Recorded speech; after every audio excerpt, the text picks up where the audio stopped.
అండి. మొదటిసారిగా Janasena party office నుండి మీతో మాట్లాడడం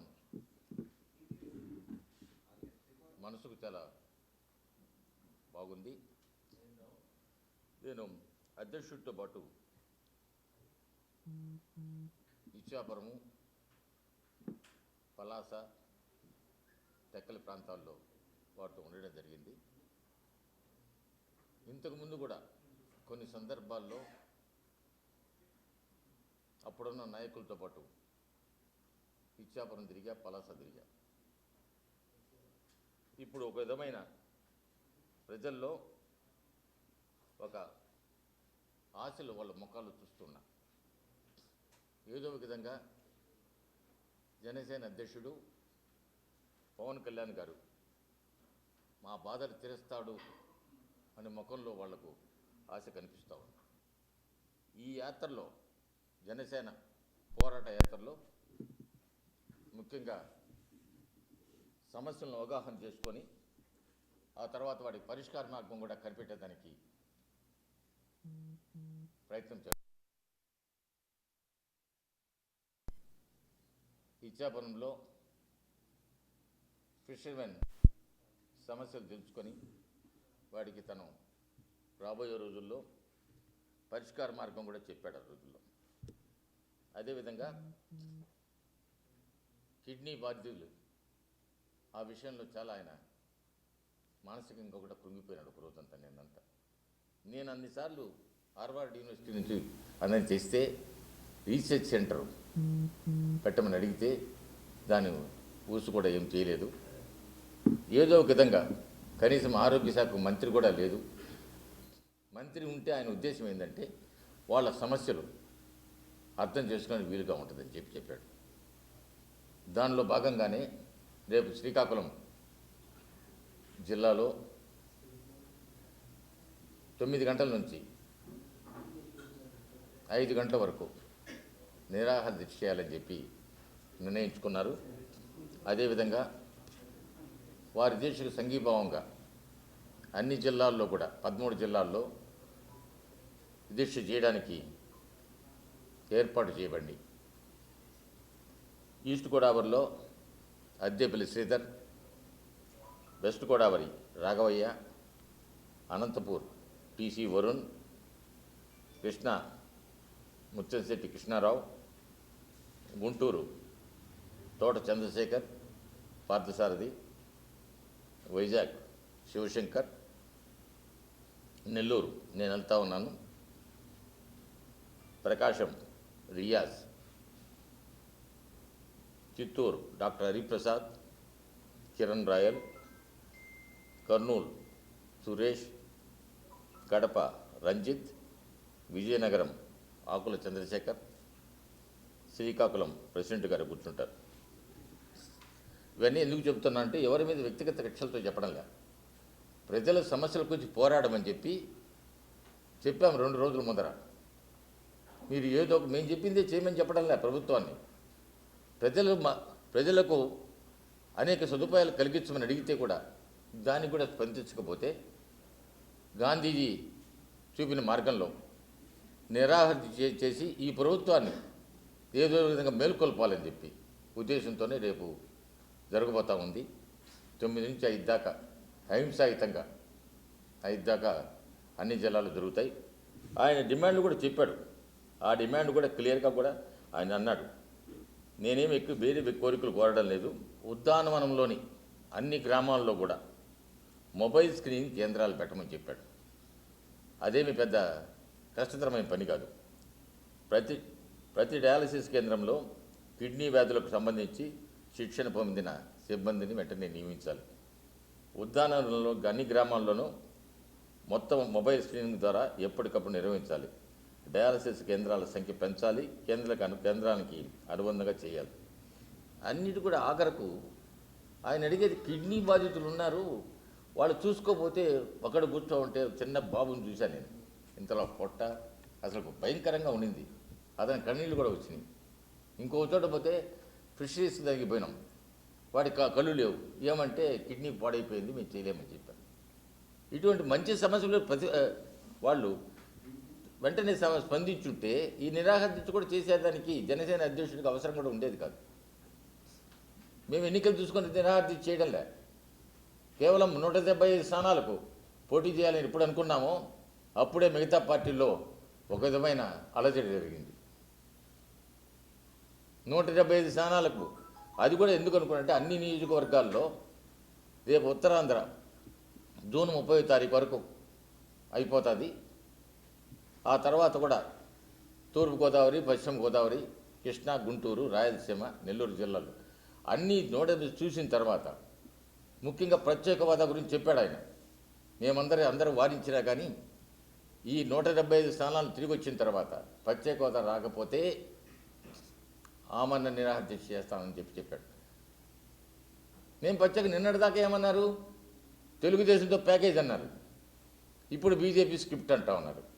జనసేనకు సొంతంగా స్క్రిప్ట్ ఉంది, పవన్ కళ్యాణ్ గారికి ఎవరు స్క్రిప్ట్ చూడాల్సిన అవసరం కూడా లేదని మీ అందరికీ చెప్తా ఉన్నారు.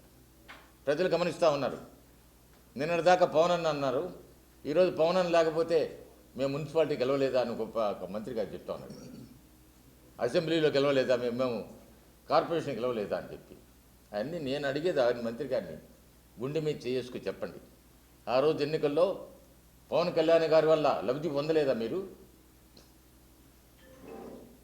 లబ్ధి పొందారని మీ వాళ్ళే చెప్పారు. అప్పుడు మాత్రం పవన్ కళ్యాణ్ గారు అన్న అయినాడు, అప్పుడేమో రాముడు, ఇప్పుడు రావణాసుడు అయినాడ పవన్ కళ్యాణ్ గారు. మీకు ఏమన్నాడు, బీజేపీ స్క్రిప్టు. కాసేపు జగన్మోహన్ రెడ్డి పవన్ కళ్యాణ్ కలిశారు. పవన్ కళ్యాణ్ గారి వ్యక్తిత్వం చాలా పెద్దది, ఎవడికి అమ్ముడుపోయే రకం కాదు. పవన్ కళ్యాణ్ గారు విలాసవంతమైన రాజకీయ జీవితం సినిమా జీవితం వదిలిపెట్టి, ₹1 సంపాదించేసి జీవితం వదిలిపెట్టి ఈరోజు ప్రజాసేవ చేయాలని నేను కల్లారా చూశాను. అంబేద్కర్ భవన్లో ఒకటే ఫ్యాన్ దూరంగా, మంచం మీద ఒక పరుపు, పక్కన కూజ, కింద పోయేటప్పుడు కనపడలా. నేను చీకట్లో సరిగ్గా చూడకుండా పోతే ఉదయాన్నే 6 గంటలకు రమ్మన్నాడని ఎక్కడే అధ్యక్షుడు అడుగుతూ ఉంటే పక్కన చాపేసుకొని పడుకో ఉన్నాడు. ఆయనకి ఆ డ్రామా చేయాల్సిన అవసరం లే. సాయంత్రం ఫస్ట్ ఫ్లోర్ పైన, సెకండ్ ఫ్లోర్ పైన చాపా దిండు వేసుకొని చెప్పాడు నాతో, మీరు మాట్లాడండి, నేను కుర్చీలు వేస్తుంటే కూర్చొని మాట్లాడండి అంటే, ఇదే బాగుండదు కదా అంటే, నేను డబ్బు జాయించినప్పుడు డబ్బు సంపాదించిన నాకు తృప్తి లేదు, నేను ఒక సంవత్సరం సినిమాలు చేస్తే ఒక 70 కోట్లు సంపాదిస్తాను. ఆ విధంగా అర్థం చేసుకోండి. పవన్ కళ్యాణ్ గారిని ఏదో చేయాలని తపంతో వచ్చాడు, చెప్పాడు గెలుపు ఓటములతో నాకు సంబంధం లేదు, మిమ్మల్ని మాత్రం మోసం చేయనని చెప్తా ఉన్నాడు. ఒకసారి అవకాశం ఇచ్చేదానికి ప్రజలు ఎదురు చూస్తూ ఉంటే మీరు పట్టుకుని నానా మాట్లాడడం ఎందుకు? ఏమి కిడ్నీ బాధితులకు డయాలసిస్ పెట్టలేదా? రీసెర్చ్ సెంటర్ పెట్టలేదా? ఏమన్నా ఆయన ఇంటికాడ ఏమన్నా పెట్టమన్నా రీసెర్చ్ సెంటర్లు అధ్యక్షుడు ఇంటికాడ పెట్టమని చెప్పలేదే?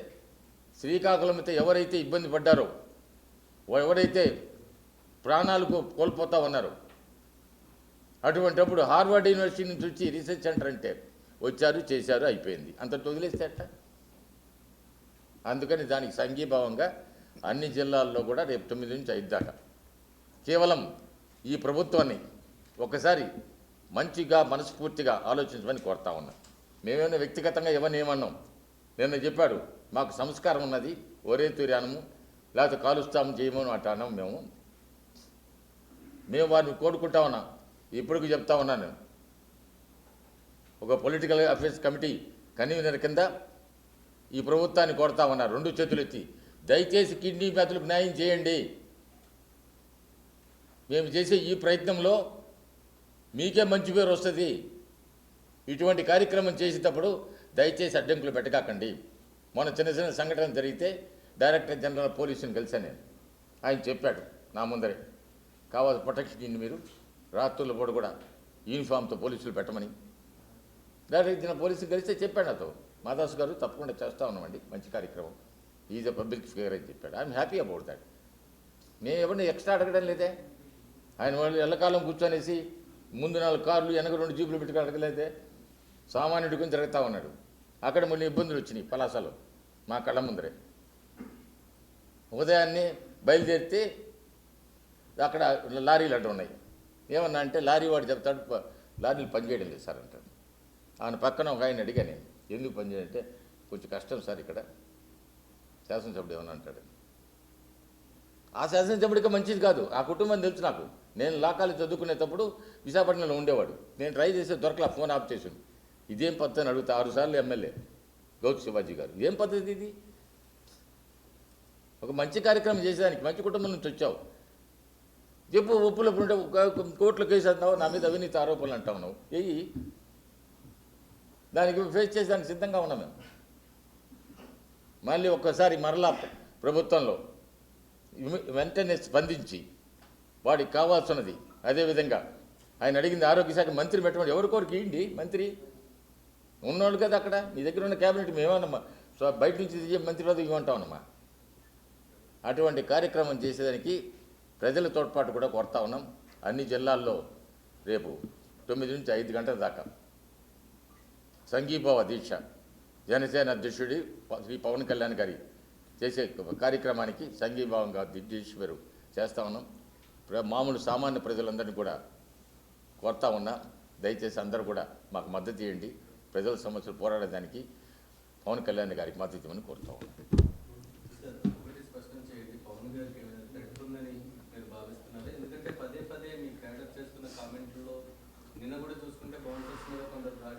ఇప్పుడు నేను థ్రెట్ అని క్వశ్చన్ కాదు, ఈ పరిస్థితుల ప్రభావం వల్ల ఏం జరుగుతూ ఉన్నదంటే, ఆయన కళ్యాణ మండపంలో ఉంది, కరెంటు పోయింది రాదు, ఎలక్ట్రిసిటీ వాళ్ళు ఫోన్ ఎత్తరు, పోలీస్ స్టేషన్ ఫోన్ చేస్తే ఇది police station electricity sub station కాదంటారు, కాసేపు కరెంట్ వచ్చినదన్నారు. థ్రెట్ అనేది ఇప్పుడు ఏమవుతుందంటే సామాన్యుడికి పవన్ కళ్యాణ్ గారి మీద చాలా అభిమానం ఉంది. ఆయనకుండే అభిమానులంతా ఆయన కోసం ప్రాణం ఇచ్చేదానికి సిద్ధంగా ఉన్నారు.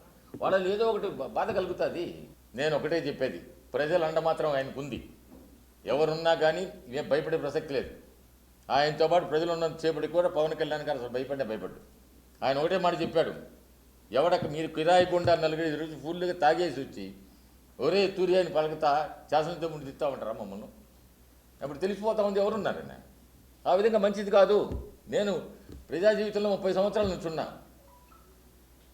కొంచెం ధర్మమైన పని చేయండి. 2019 ఎన్నికల్లో తేలుస్తారు, ఎవరెవరు నీతి పనులు తేలుస్తారు. మేము ఎన్నికల్లో గెలవాలా, దానికోసం అబద్ధాలు చెప్పదలుచుకోలేదు Janasena party. We are clear in our mind. The only motive for Janasena party and president is to give the clean government, that's all. అంటే పాత విషయాలు ఏదేమైనా కూడా అవన్నీ పక్కన పెట్టేస్తే పవన్ కళ్యాణ్ నిక్కచ్చిగా ఉన్నారు, నిజమైన పరిపాలన ఇవ్వడానికి రెడీగా ఉన్నారు. ఏదైతే 170 స్థానాల్లో పోటీ చేద్దానో అది పవన్ కళ్యాణ్ గారు చెప్పారు, అందరికీ తెలిసిన విషయం. ప్రధానమైన డిమాండ్స్ వారు లేవనెత్తిన 3 అంశాలు మూడే ఏంటంటే, హెల్త్ మినిస్టర్ని ఇమీడియట్గా అపాయింట్ చేయండి, హెల్త్ ఎమర్జెన్సీ డిక్లేర్ చేయండి శ్రీకాకుళం వరకు, ఇమీడియట్గా ఏవైతే మొబైల్ యూనిట్స్ కానీ, మొబైల్ రీసెర్చ్ యూనిట్స్ కానీ, మొబైల్ వెరిఫికేషన్ యూనిట్స్ కానీ స్టాఫ్ అందరూ ఉండే విధంగా ఉండాలని ప్రధానంగా పవన్ కళ్యాణ్ గారు కోరుతున్నారు. ఆంధ్రప్రదేశ్ ప్రభుత్వం కొన్ని వ్యవహారాలు, కొన్ని కార్యక్రమాలు చేశారు. కానీ పవన్ కళ్యాణ్ గారు గత వారం రోజులు అక్కడ ఉండి అక్కడ ఉన్న వాళ్ళందరినీ కలిసిన తర్వాత మీ అందరికీ ఒక ప్రధానమైన అంశం చెప్పవలసింది. క్రిందటి సంవత్సరం ఎప్పుడైతే ఉద్దానం వెళ్ళినప్పుడు 2 పిల్లల్ని కూడా దత్తత తీసుకున్నారు. గత సంవత్సరం నుంచి కూడా ఆలనా పాలన పవన్ కళ్యాణ్ గారు చూసుకుంటున్నారు ఉద్దానంలో ఉన్న 2 పిల్లల గురించి. అదేవిధంగా మిగతా లీడర్లు ఎవరన్నా దత్తత తీసుకున్నారా? మిగతా వాళ్ళు ఎవరికైనా దారి దశ ఏమైనా చూపిస్తున్నారా? ఇంతమంది ఎమ్మెల్యేలు ఎంపీలు ఉన్నారు తెలుగుదేశంలో కానీ వైసీపీలో, ఉద్దానంలో ఉన్న వాళ్ళు ఎవరన్నా చేశారా? మేము ఈరోజు పవన్ కళ్యాణ్ గారు కోరుకునేది ఏంటంటే, హెల్త్ ఎమర్జెన్సీ డిక్లేర్ చేసి ఒక స్పెషల్ టాస్క్ ఫోర్స్ అపాయింట్ చేసి స్పెషల్గా స్టాఫ్ దృష్టి పెట్టండి, అక్కడ ఉన్న వాళ్ళు మేలు చేకూరే విధంగా ఉండాలని గట్టిగా కోరుకుంటున్నారు. మేము ఏదో చేసాం, విశాఖపట్నం రండి, రీసెర్చ్ సెంటర్ విశాఖపట్నం ఎందుకు పెడుతున్నారు, ఉద్దానంలో పెట్టండి అని ప్రధానంగా పవన్ కళ్యాణ్ గారు డిమాండ్ చేస్తున్నారు. హెల్త్ ఎమర్జెన్సీ డిక్లేర్ చేయండి, ఉద్దానంలో రీసెర్చ్ సెంటర్ స్టార్ట్ చేయండి. సెంట్రల్ గవర్నమెంట్ ఫండ్స్ ఉన్నాయి, స్టేట్ గవర్నమెంట్ ఫండ్స్ ఉన్నాయి, ఇతర దేశాల నుంచి కూడా పార్టిసిపేట్ చేయడానికి రెడీగా ఉన్నారు ప్రొఫెసర్స్ కానీ యూనివర్సిటీస్. అవన్నీ కోఆపరేటివ్ స్పిరిట్లో చెయ్యాలి అని కోరుకుంటున్నారు పవన్ కళ్యాణ్.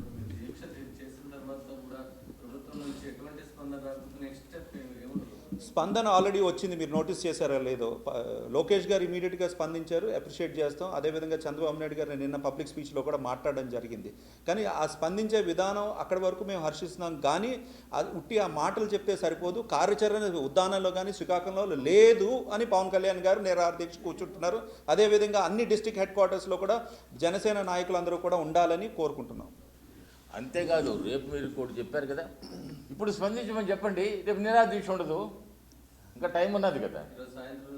సాయంత్రంలో స్పందించేసి మొబైల్ సెంటర్ పెట్టమని చెప్పండి, రీసెర్చ్ సెంటర్ పెట్టమని చెప్పండి. ఎంతసేపు ప్రభుత్వం అనుకుంటే నిమిషాలు మీకు జరిగిపోద్ది, రాదు అనుకుంటే దెబ్బలు కొద ఉందా. ఇప్పుడు పెట్టమనండి. We are not against anybody. ముఖ్యమంత్రి మీద లేకపోతే లోకేష్ బాబు గారి మీద వ్యతిరేకం కాదు. ప్రజల బాగోగులు చూసే దానిగా మేము ముందుకు రమ్మంటా ఉన్నాం. పెట్టమనండి. రేపటికి మేము ఇప్పుడు నిరాదీక్ష ఎన్నిక చేస్తా ఉన్నాము, రీసెర్చ్ సెంటర్కి చేస్తా ఉన్నాం, హెల్త్ ఎమర్జెన్సీ అంటాను, హెల్త్ మినిస్టర్ అంటా ఉన్నాం. ఎవరికప్పుడు ముఖ్యమంత్రి గారికి అనేక పనులు ఉంటాయండి. ఇంకొక మంత్రి చేతికి ఇచ్చి చూడమని చెప్పొచ్చు కదా, హెల్త్ వాళ్ళు కూడా చూస్తారు కదా. అది చేయమనండి, సాయంత్రం లోపల చేయమనండి, ఇంకా మంచిదే. ఇంకా చేసిందంటే ఆయనకు మంచి పేరు వస్తుంది. మళ్ళీ భయం ఏంది, పవన్ కళ్యాణ్ గారు నిరాదీక్ష చేసేటప్పుడు కాబట్టి అని చేస్తా ఉన్నాడని భయం. మీరు మంచి పని చేస్తే మీకే వస్తుంది, ప్రజలు చూస్తూ ఉన్నారు.